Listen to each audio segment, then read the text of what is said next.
Mercado imobiliário esse ano tá ótimo de acompanhar. Você pega uma notícia, fala que a intenção de compra do brasileiro caiu. Você pega outra notícia, fala que as vendas aumentaram. Depois vem uma falando que as construtoras estão segurando alguns lançamentos, mas o mercado de luxo tá bombando. E aí você desiste de acompanhar isso e fala, vou focar nas vendas que eu ganho mais. Só que aí vem o seu cliente, te pergunta sobre o assunto, ele leu essas reportagens também, e aí você dá uma demorada para responder, ele já entende que o mercado não tá no momento certo para compra. Não quer passar por isso? Então acompanha o vídeo e descobre mais sobre o mercado econômico desse ano.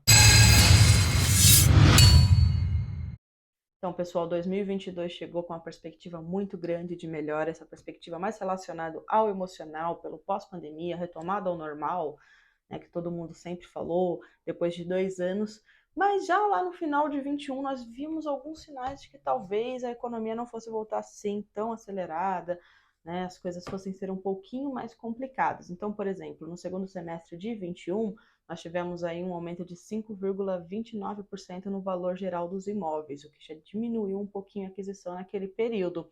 E quando fizeram uma pesquisa de intenção de compra para os próximos 12 meses, né, para 2022, a intenção que era de 48% em 2021 foi para 43%. Essa queda aí fazia os especialistas acharem que nós teríamos uma queda total de 6% esse ano nas vendas dos imóveis. Porém, não é muito o que temos vistos, né? Recentemente saiu uma pesquisa onde tivemos um aumento de imóveis, de vendas de imóveis novos em 6,12%, então começou aí esse burburinho de os analistas erraram. Só que tem muita gente falando que está com mais dificuldade, o lead está mais caro, está mais difícil converter venda. Teve até um caso interessante no LinkedIn, onde uma pessoa que tem uma imobiliária colocou lá um artigo falando que ela não está vendo, né, esse aumento acontecer, que as pessoas estão falando isso, então o pessoal que vende, que está vendendo imóvel, ela trabalha muito com imóvel de terceiro, quer aumentar os valores por causa disso, né, e outros motivos, e ela não vê esse aumento acontecer, que está mais difícil. Muitos corretores concordaram com ela lá, então muita gente fala que está complicado. E outras pessoas falam que não, que sentiu o aumento, que isso aí é só para desanimar todo mundo falando isso.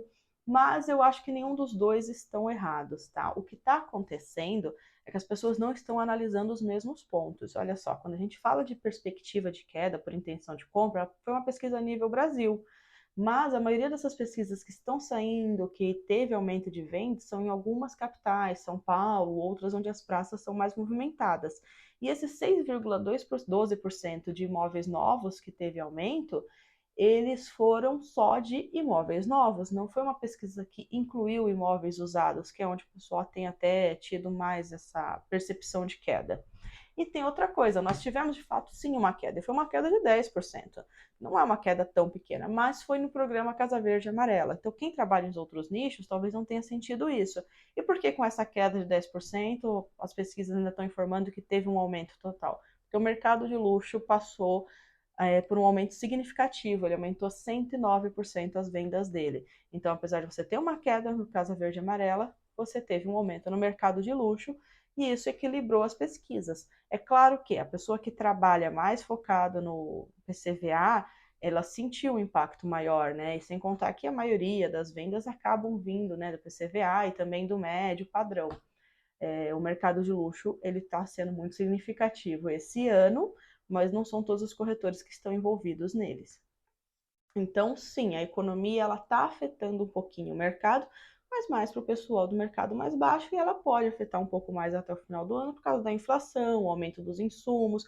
Algumas construtoras acham que não vale mais a pena, né? A conta não fecha para fazer o programa Casa Verde e Amarela, está dando uma segurada nesses terrenos. Com a taxa de juros, até que seguraram bem, pode ser que ela aumente, e isso pode diminuir ainda mais as vendas no PCVA.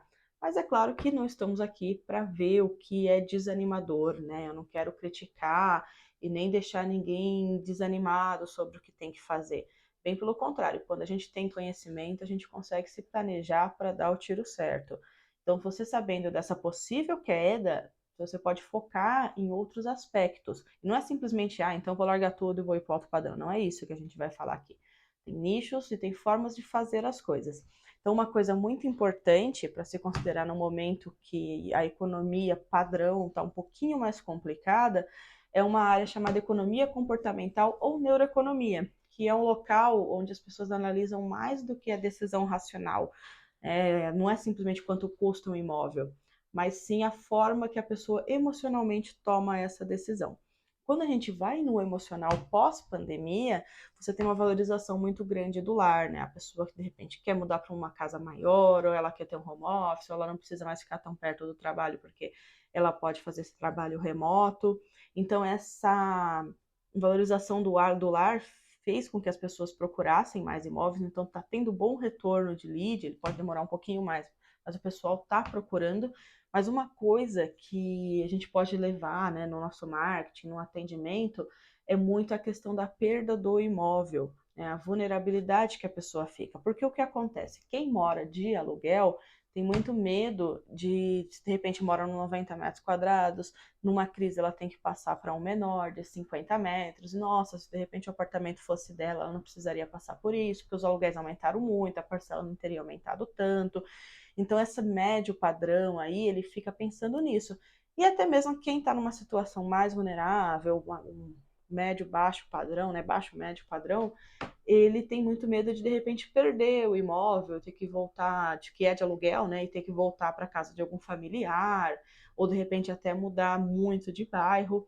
E quando a gente fala de financiamento, é claro que a gente também pode perder no financiamento, mas teve algumas ações para evitar isso. Então a Caixa, ela deixou jogar algumas parcelas para frente durante a pandemia, que é uma coisa importante para você falar para o seu cliente, você vê que ele tem essa segurança, mas também trabalhar isso no marketing, né? Se você já tem uma imobiliária, deixar bem claro aí para os seus corretores que se ele demonstrar ter um medo em perder o imóvel ou quanto que o aluguel vai aumentar, ele é um cliente com maior potencial.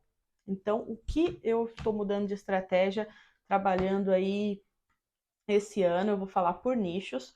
Primeiro, o programa Casa Verde e Amarela. O que precisa ser focado é qualidade do atendimento. O cliente ele está mais receoso. Então, você tem que saber muito bem de financiamento, de documentação. E aí eu vou fazer um adendo. Geralmente, Casa Verde e Amarela é vendido em plantões de vendas, né? Porque são imóveis novos, tirando aquele pessoal que pega para construção, mas para o cliente final são imóveis novos. E aí eu já fui coordenadora de vendas, gerente, tudo. Eu vejo muito o corretor não dá o atendimento completo para o cliente. Ele faz um atendimento só ali do projeto, chama um coordenador, um gerente, e esse cliente cria mais conexão com essa pessoa. Depois ele passa por mais 5, 6 estandes aí no seu estado, e aí ele acaba não lembrando quem é que atendeu ele. E de fato isso acontece, tá? Muita gente procurava eu, que era coordenador, e eu tinha que ver quem tinha feito o atendimento para poder passar a venda. Então, de repente ele volta, o coordenador pode até retornar a venda para você, pode acontecer, mas e de repente se ele quisesse um projeto, você poderia ter vendido para ele, também está na sua alçada e você não fez essa venda porque não criou essa conexão, porque ele não sentiu essa segurança. Então, o lead esse ano ele vai ficar um pouquinho mais caro e um pouquinho mais demorado para ele te dar esse retorno na venda, né, fazer essa conversão. Por isso, o atendimento tem que ser mais humanizado, tem que ser com uma qualidade excelente, ele tem que sentir que você é o profissional que pode atendê-lo de fato. E aí, o que é uma coisa interessante que poucas pessoas fazem nesse perfil é uma página do Instagram para realmente criar uma conexão, né? Ele vai para 5, 6 estandes, mas do seu ele sai com um cartão, com a sua página, toda vez você está lá postando conteúdo de valor para ele, porque você realmente vai entender bem de investimento, de mercado, vai passar essas coisas, ele vai criar essa conexão com você. Então, se de repente o tempo de venda dele, né, o funil de venda dele, quando antes era 30 dias para um cliente nesse perfil, agora ele vai para 60, 90, é mais difícil retê-lo, mas você tem que criar estratégias para fazer essa retenção. E aí também uma coisa que a gente pode fazer mantendo esse mesmo VGV, mas já indo para cliente investidor, é procurar produtos prontos e próximos da entrega. Por quê? Nós estamos com alguns distratos nas construtoras, nada muito alarmante, como tivemos alguns anos atrás, mas um pouquinho mais de distrato. E esses distratos significam que a construtora vai fazer ofertas melhores, né? Para poder desovar esse estoque.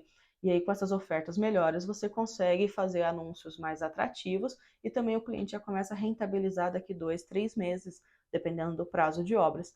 Sem contar, se você fizer a conta certinha, pesquisar no bairro, um estúdio, tem projeto que a pessoa pode dar 30 mil de entrada, depois ela já financia, mas ela já pegou as chaves, daqui a alguns meses está alugando, ela pode pagar o financiamento com esse aluguel. Então, dá uma pesquisada na internet, vê no Airbnb quanto custa para poder fazer, esse aluguel e já deixa a conta certinha para o seu cliente.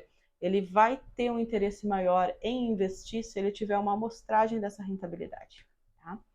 E aí, o mercado de luxo, que é o que o pessoal tá falando, a bola da vez, e é muito tentador, é um mercado muito legal mesmo, mas caso você ainda não seja dessa área, eu não te recomendo entrar e focar 100%.